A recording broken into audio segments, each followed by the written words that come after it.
on the far edge of the galaxy, on a quiet alien colony surrounded by silver forests and glowing rivers, two young siblings named Lyra and Derek lived in a house that no longer felt like home. For though the walls still stood strong, the warmth of family had faded long ago. Their mother had passed away years before, and their stepfather, Varlin, had taken her place not out of love for the children, but out of duty. And as time passed, his patience grew thinner while their hunger for kindness grew greater, until one evening when the colony celebrated a harvest festival, everything changed forever. For Lyra and Derek, caught up in the joy of music and laughter, had eaten more than their share of roasted fruits and sweet breads, not because they were greedy, but because it was the first time in months they felt free to smile. Yet Varlin's eyes had grown colder as he watched them, his hand tightening around his cup as if their happiness was an insult to him. And when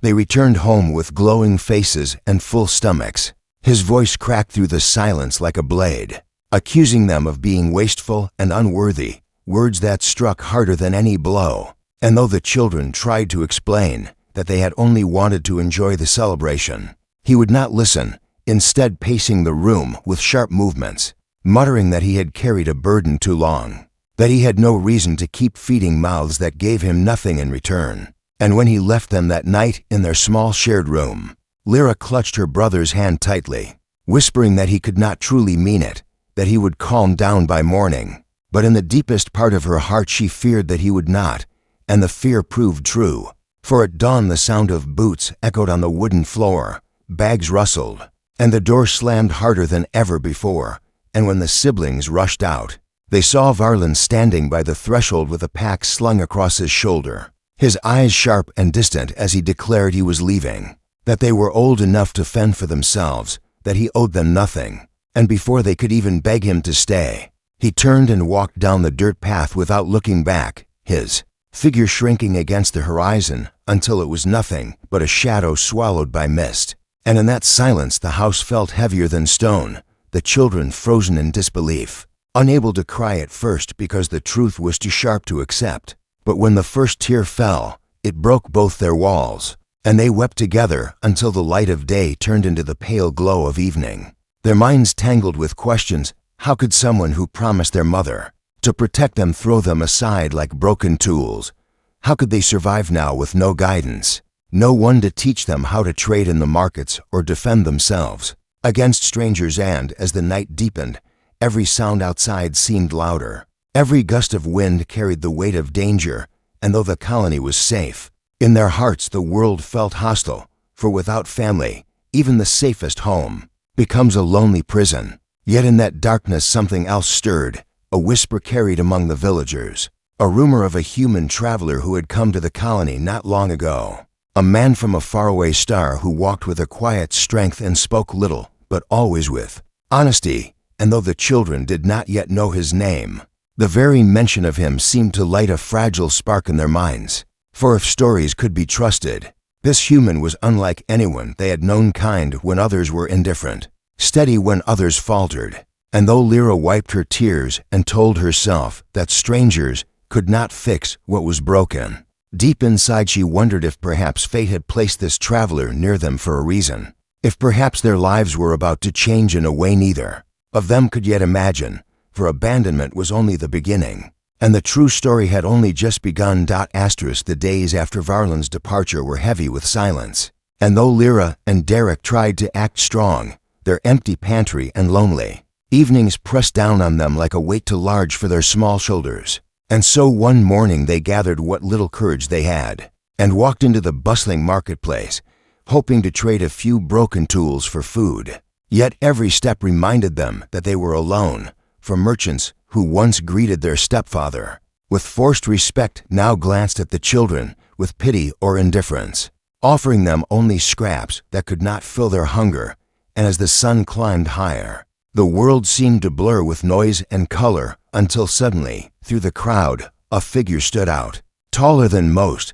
his face marked by both weariness and quiet strength, his skin unlike theirs, pale with a strange warmth in it, his eyes carrying a steady light as if he had crossed storms, but never lost his way. And though strangers often passed through the colony, None ever looked quite like him. For this was a human traveler, new to the sector, and when his gaze fell on Lyra and Derek, something in it softened, not with pity but with recognition, as though he understood what it meant to stand in a crowd yet feel utterly alone. And without hesitation, he stepped closer, his voice calm and even as he asked if they were lost. But the siblings only shook their heads, unsure if they should trust him, though their empty hands betrayed the truth. And seeing this, the man reached into his pack and pulled out food. Not stale rations, but warm bread and dried fruit. And instead of tossing it to them like one would to beggars, he knelt and placed it in their hands gently,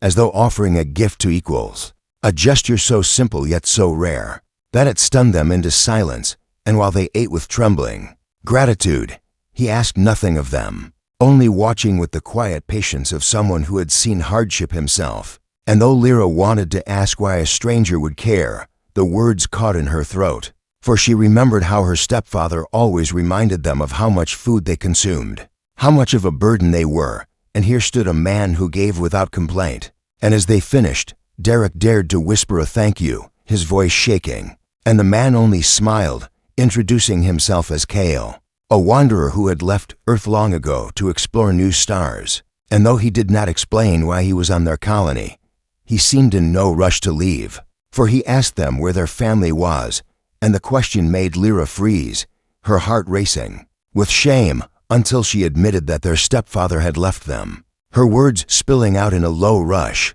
And instead of frowning or turning away, Kale simply nodded as if he had expected the answer. And then he surprised them again by offering to walk them home, saying only that no children should return to an empty house alone. And though suspicion pricked at Lyra's mind because, in their world, kindness often carried hidden costs, something in Kel's steady tone eased her fears. So she agreed, and the three of them walked through the streets, villagers turning their heads to watch, some whispering that the strange human had attached himself to orphans, others shrugging as though it was none of their concern. Yet none dared to approach, for Kel's presence carried a quiet strength that made people step aside. And when they reached the small house at the edge of the colony, Kale paused to examine the broken door. It would split where Varlin had slammed it in anger, and without a word he set down his pack, pulled out tools, and began to repair it with practiced hands, his movements steady, each strike of the hammer echoing like a promise that this home would not remain broken. And as the children watched in silence, something stirred in their hearts, not full trust yet, but the fragile beginning of hope, for in that moment, Kale was no longer just a stranger, but a figure who carried with him the possibility of safety. And though they did not yet know it, this meeting would change everything. For the human who had wandered into their lives was not destined to pass through and vanish like others before, but to become something far greater, something they had thought they had lost forever, a true father. The days that followed Kel's arrival at Lyra and Derek's home unfolded like the slow turning of a tide. And though the siblings had expected the human traveler to fix their door and then vanish into the horizon like so many others had, he did not leave. Instead, he returned each morning with a calm certainty, carrying food or tools, speaking little yet doing much. And with each passing day the children began to notice the quiet ways he shifted the shadows of their lives, for he showed them how to cook simple meals with what little they had, how to trade with merchants without being cheated, and even how to defend themselves with small tricks of awareness, never boasting, never treating them like helpless creatures, but teaching them with patience as though he believed they could grow stronger. And in those lessons something stirred inside Lyra and Derek that had long been buried under fear, a sense of worth, a belief that they were not burdens but people who mattered. Yet though the children slowly began to smile again, the change did not come without questions. For each night when Kale left their home and walked into the fading light, Lyra would watch his figure disappear and wonder why a man from another world would care so deeply for two abandoned alien children. And she sometimes whispered these thoughts to Derek, who would shrug and say perhaps humans were simply different, though even he admitted that Kel's kindness felt larger than any logic they knew. And as the bond between them grew, so did the whispers in the colony. For neighbors began to talk, some curious, some doubtful, asking why a human would waste his time on children not of his blood. And though the words stung when the siblings overheard them, Cale never seemed shaken. For when Lyra asked him one evening if he minded the gossip, he only smiled faintly and said that family was not measured by whispers, but by the choice to stay. Words so simple yet powerful that they echoed in her mind long after he left. And it was in those moments that the children began to see him not as a visitor, but as someone who might truly belong to them, though fear still lingered. The fear that one day Cale, too, would grow weary and walk away as Varlin had, leaving them once more with nothing but broken hearts, and that fear hung over them like a cloud, keeping their trust cautious even as their bond deepened. Yet fate, as if testing the strength of what they had begun to build, was already preparing a trial. For unknown to the children, the man who had abandoned them had not vanished entirely from their lives, and while Cale was quietly weaving himself into their hearts, shadows of the past were drawing closer, ready to strike at the fragile bond that was only just beginning to form. And though none of them yet knew it, the true measure of this new bond was about to be tested in a way that would decide whether Cale was merely a kind stranger or the father they had always needed. Just when the siblings had begun to believe that their lives were finally finding balance, with Kel's steady presence, the peace they were slowly building cracked under the weight of an unexpected shadow. For one cold evening, as the markets closed and the streets grew quiet, a familiar figure appeared at the edge of their home, his steps heavy and his face hardened. By bitterness, Varlin had returned, not with warmth or regret, but with a look that made Lyra's stomach twist with dread, and Derek's small hands tremble, for they remembered too clearly the night he had left them without a word. Yet here he stood again, his eyes not on them but on the house itself, on the repaired door, the smoke curling from the chimney, the signs of life that were no longer broken, and he sneered as though the sight offended him, declaring that the house was his by right, and the children, too, were his responsibility, though his voice carried no love, only calculation, as if they were possessions he had come to reclaim. And before the siblings could answer, Cale stepped forward from within,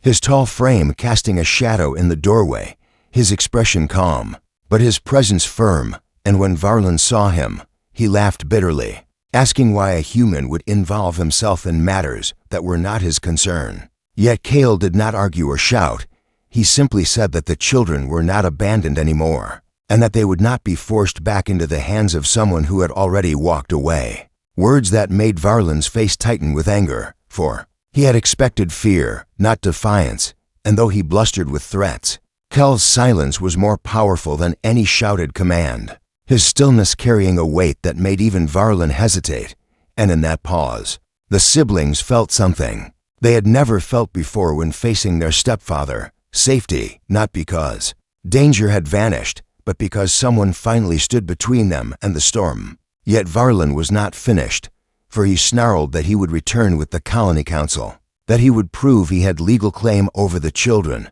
and as he turned and stalked away, his words echoed like a warning of the battle to come, leaving the siblings shaken, clinging to Cale, not only out of fear but out of the desperate hope that he would not leave as their stepfather once had. And though Cale placed a steady hand on their shoulders and told them they were not alone, even he knew that what was coming would not be simple, for whispers in the colony were already spreading, and soon everyone would have to choose where they stood. And in the silence of that night, with the stars watching from above, the fragile bond between a human and two abandoned children was about to be tested by the return of the very man who had broken their world.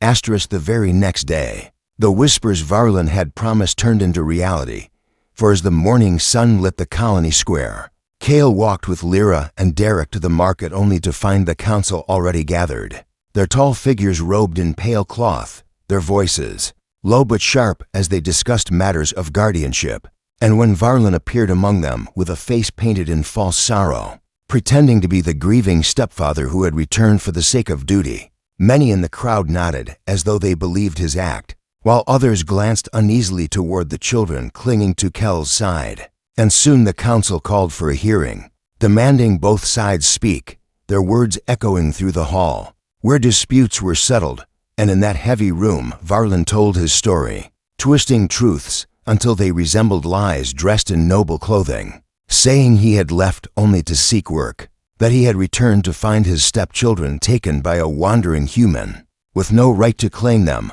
and when Cale was asked to speak, he did not shout or accuse, but spoke with a quiet steadiness that made even the council lean closer, telling them how he had found the children hungry, alone, with no roof secured and no hand to guide them, how he had chosen to stay not because of obligation, but because they needed someone who would not abandon them again. And as his words hung in the air, a murmur ran through the chamber, for though Kel's voice was calm, the truth in it was undeniable. Yet the council, bound by law, asked the most difficult question: what proof did the children themselves offer? And in that moment all eyes turned to Lyra and Derek, whose hearts raced like thunder, for they had never spoken against Varlin before, never dared to raise their voices in front of the powerful council. Yet as silence stretched longer and fear pressed harder, Lyra took a trembling breath and stepped forward, her small voice rising into the room as she declared that Cale was the one who stayed,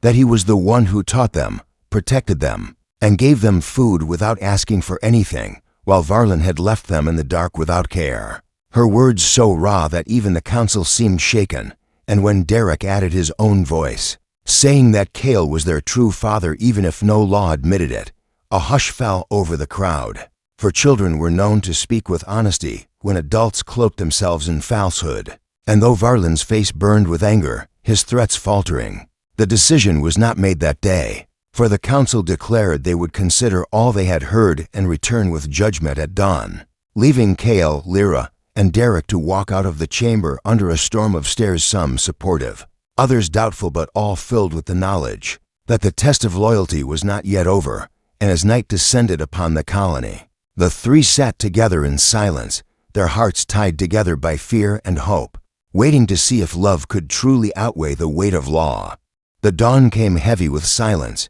the kind that makes every step echo louder than it should. And as Cale, Lyra, and Derek walked back to the council hall, the entire colony seemed to watch them, some faces curious, some doubtful, and others quietly hopeful, for everyone knew the decision would shape not only the fate of the children, but the reputation of the human who had dared to stand against a man of their own kind. And inside the chamber the council stood solemn, their voices calm but their eyes sharp as they announced they had weighed the stories, the laws, and the truths spoken by the children themselves. And before the final words were spoken, Varlin rose once more, his voice bitter as he accused Cale of manipulation, of poisoning young minds against the stepfather who had tried to provide. But his words cracked under the weight of his own past, for when asked why he had left, why he had abandoned them for so long, he faltered, his answers stumbling, and in that hesitation, the council found the truth shining brighter than his excuses. And then their judgment came like a strike of lightning. Across a stormy sky they declared that guardianship would not return to Varlin, that by his own actions he had shown neglect and betrayal, and instead they granted full protection and guardianship to Cale, not because of blood or law, but because of loyalty, presence, and the testimony of the children who called him father. And as those words filled the chamber, a ripple of shock and relief spread through the crowd, some gasping, some clapping softly, while Varlin's face twisted with fury as he spat curses, swearing that this was not the end. Yet even as he stormed out, his shadow shrinking into the streets, no one followed, for his power had withered, and what remained was emptiness. While at the center of the hall Lyra and Derek clung to Cale with tears of both joy and disbelief, their voices whispering the word father as though tasting it for the first time. And Cale, who had once been only a wanderer of distant stars, felt a weight lift from his shoulders and a warmth settle in his chest, for he understood that on this strange colony he had found not just shelter, but something far greater, a family bound not by chance but by choice. And that evening, when they returned to their repaired home, the three of them sat beneath the quiet glow of the twin moons, the children leaning against him with tired eyes and steady breaths. And Cale looked up at the stars with a silent vow that no matter what storms came in the future, he would not leave them, for they were his now and he was theirs. And though the galaxy was vast and full of uncertainty, One truth was certain: in that small corner of the universe, humanity had proven its greatest strength not through power or conquest, but through the simple, unshakable act of love that turned a stranger into a real father.